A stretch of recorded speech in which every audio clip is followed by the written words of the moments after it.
This is a second innings for me, coming back to life. And what a beautiful way to start this journey. And I have known Shvendu for over 20 years. And after 20 years, out of the blue, we connect 3 months ago. Just so I'm just wondering, like, what's happening? And the next thing I see a glimpse of one of the works, and the work actually whispered to me. রাখিয়ে পালে তোমার খোলা হাওয়া টুকরো করে কাছি আমি ডুবতে রাজি আছি আমি ডুবতে রাজি আছি তোমার খোলা হাওয়া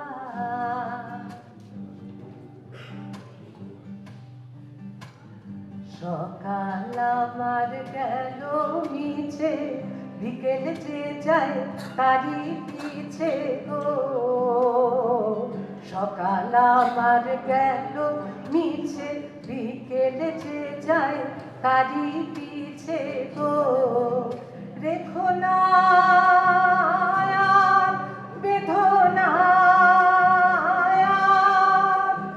ফুলের কাছাকাছি আমি ডুবতে রাজি আছি আমি ডুবতে রাজি আছি তোমার খোলা হাওয়া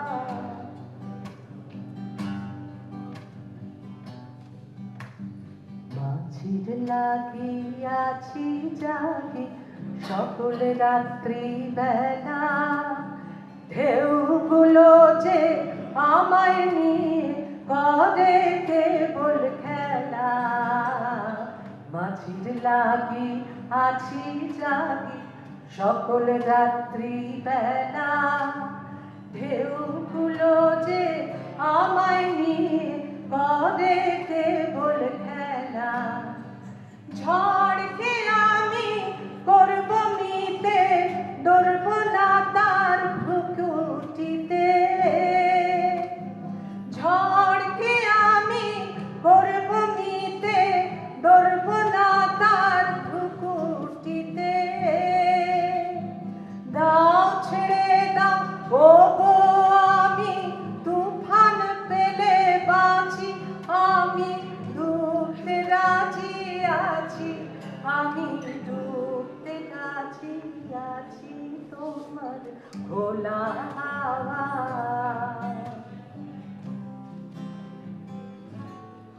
তোমার খোলা হাওয়া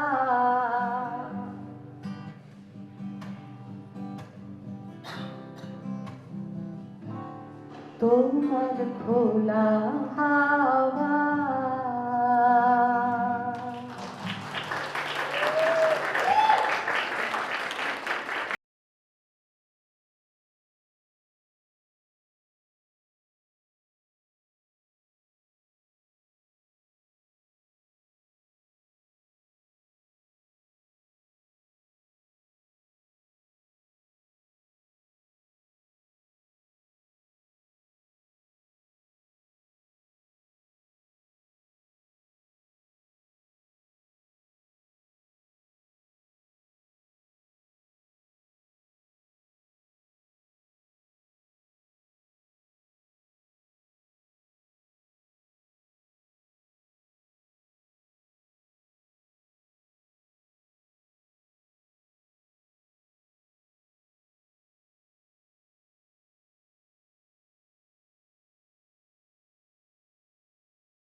आज अपनी संस्कृति, अपने जो आर शीर्षी थे वो कितने गंभीर थे, इसको लेकर एक बात। आप सभी ने 64 योगिनी का नाम सुना होगा। देश में 3 स्थानों पर ऐसे उनके मंदिर हैं। जिस समाज की भाषा सुरक्षित है, जिस समाज की अभिव्यक्ति सुरक्षित है, उसे थोड़ी देर के लिए कोई अपने वश में कर सकता है, लेकिन उसका पुनर्जीवन अवश्यंभावी है। उस समाज के अंदर फिर से खड़ा होने की ताकत अंतर्निहित होती है। आज का यह कार्यक्रम भी उसी कड़ी में एक मील का पत्थर है। आज बेशक हर भाषा के दर्शक श्रोता यहाँ ना हो, कल होंगे। इसका विचार, इसका प्रसार जब होगा तो अपने आप में एक अद्भुत बात होगी। लोगों को पता चलेगा, किसी उड़ीसा में बैठे व्यक्ति को, किसी महाराष्ट्र में बैठे व्यक्ति को, तमिलनाडु में बैठे व्यक्ति को, बंगाल में और अलग अलग जगह बैठे लोगों को जब यह पता चलेगा कि दिल्ली में इस भाषा का कार्यक्रम हुआ। संथाली भाषा जो संयोग से जो अपनी राष्ट्रपति हैं उनकी मातृभाषा है। मेरी जानकारी में उस भाषा का कोई पहला नाट्य मंचन आज इस मंच पर होने वाला है। जो हमारी राष्ट्रपति की मातृभाषा है, उनकी भाषा में नाट्य मंचन आज तक नहीं हुआ। कितनी बड़ी उपलब्धि की बात है। बेशक जो ऐसे अनमोल विचार होते हैं उनका प्रसार थोड़ा धीरे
अभी कहाँ आराम भड़ा, ये मूक निमंत्रण चलना है। अभी तो मीलों मीलों हमको मीलों आगे चलना है। भारत राजनीतिक रूप से कैसा रहा ये महत्वपूर्ण नहीं है, भारत भाव रूप में कैसा रहा है वो महत्वपूर्ण है। आज प्रेम और बीज ये दोनों ही भावना प्रधान चीज़ें हैं। तो प्रेम उत्सव जो किया जा रहा है, इसकी बहुत लख लख बधाइयाँ। और 22 भाषाएं प्रतीक है हमारी। त्यागोर प्रेम के पथ पर चल कर मूल न कोई हारा, हिम्मत से पतवार संभालो फिर क्या दूर किनारा हो मान जी, फिर क्या दूर किनारा। हम सबको जीवित रहने के लिए मुख्य रूप से 3 चीज़ों की ज़रूरत होती है। एक है भोजन, दूसरा है पानी और तीसरा है श्वास या हवा। ये 3 चीज़ बहुत ज़रूरी है, अदरवाइज़ इस पृथ्वी पर जीवन जो हम देख रहे हैं शायद न रहे। हम सब ये भी जानते हैं कि यदि हम भोजन न करें तो भी कुछ दिनों तक जीवित रह सकते हैं। 20-22 दिन या उससे ज़्यादा भी फास्टिंग का हमने सुना है। हाँ, 100 से ऊपर का भी है कुछ लोगों के लिए। लेकिन पानी ना मिले तो हम कितने दिन जीवित रह सकते हैं, उसका भी 3-4 दिन 5 दिन रहता है। अदरवाइज़ फिर जो हमारा किडनी में जो एक फिल्टरिंग का बैलेंस होता है तो वो डिस्टर्ब हो जाता है, जिससे कि स्वास्थ्य खराब हो जाता है। लेकिन जो तीसरी आवश्यकता है श्वास या वायु, उसके बगैर हम कितना जिंदा रह सकते हैं, सिर्फ कुछ मिनट। तो कुछ दिन से कुछ मिनट तक। और जो श्वास के लिए हमको हवा या ऑक्सीजन चाहिए, उसका भी स्रोत हम सबको पता है, हरे वृक्ष ये एक अद्भुत प्रयास है और मैं समझता हूँ कि ये जो वृक्ष का जड़ है, नीरज जी एक वृक्ष के जड़ के जैसे काम कर रहे हैं। हमारे जो ज्ञान परंपरा है भाषाओं को लेकर भी, या जिसको हम इंडियन नॉलेज सिस्टम बोलते हैं, उसके बगैर यदि हम आगे बढ़े तो ये वैसे ही होगा जैसे कि एक वृक्ष बिना जड़ का। तो जो हमारा इंडियन नॉलेज सिस्टम या ज्ञान परंपरा या भाषाओं की जो समृद्धता है वो एक वृक्ष के जड़ के समान है।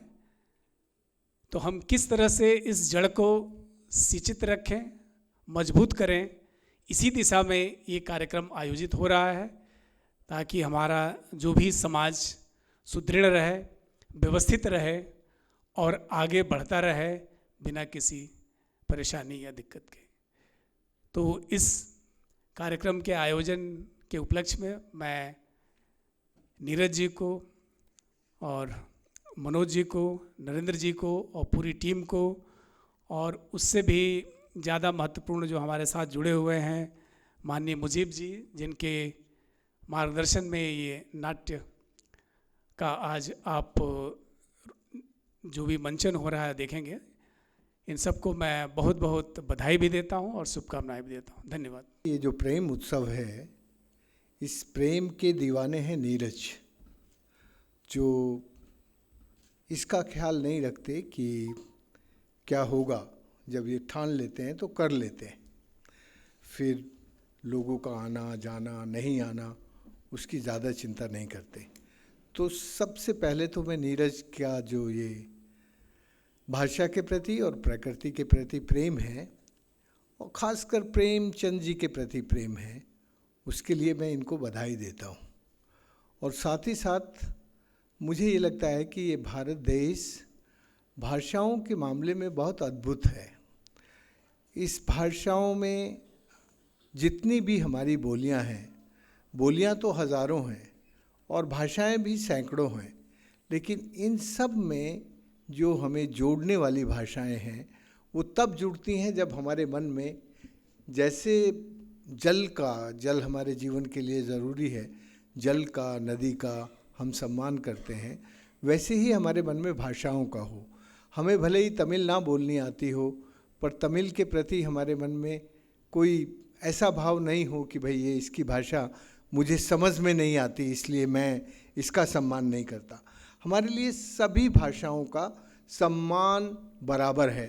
आप सब जो इस नाटक के उत्प्रेरक बन करके भी और समीक्षा की दृष्टि से भी बैठे हुए हैं, उन सबको भी मैं नमन करता हूँ।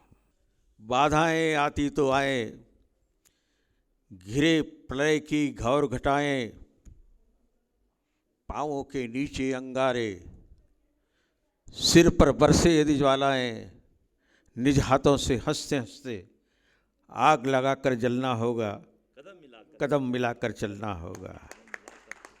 हास्य रुदन में, तूफानों में, अमर असंख्य बलिदानों में, उद्यानों में, वीरानों में, अपमानों में, सम्मानों में, उन्नत मस्तक उभरा सीना, पीड़ाओं में पलना होगा, कदम मिलाकर चलना होगा, कदम मिलाकर चलना होगा। यही तो जज्बा है जिसको हम सलाम करते हैं। हर ज़िंदगी का मकसद ज़िंदगी को इस तरतीब से जीना है कि हमारा जो सर्वश्रेष्ठ है वो समाज को, देश को, राष्ट्र को समर्पण कर दें और फिर ऐसे निकल जाएं जैसे कोई हम आए ही नहीं थे। मुझे लग रहा है कि इस कार्यक्रम के आयोजक राष्ट्र कवि रामधारी सिंह दिनकर स्मृति न्यास के आयोजक हैं और उन्होंने मुझे संरक्षक के रूप में भी इसमें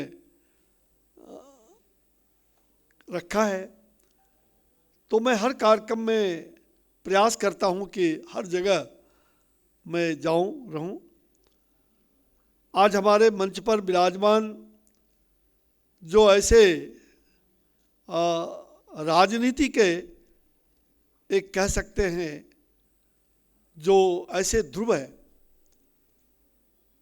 साहित्य और राजनीति को समागम करने वाले बहुत कम लोग बचे हैं। जल है तो जीवन है,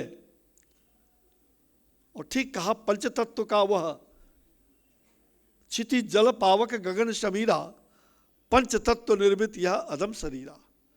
ये पंचतत्वों से निर्मित शरीर पंचतत्व में ही विलीन कर जाता है।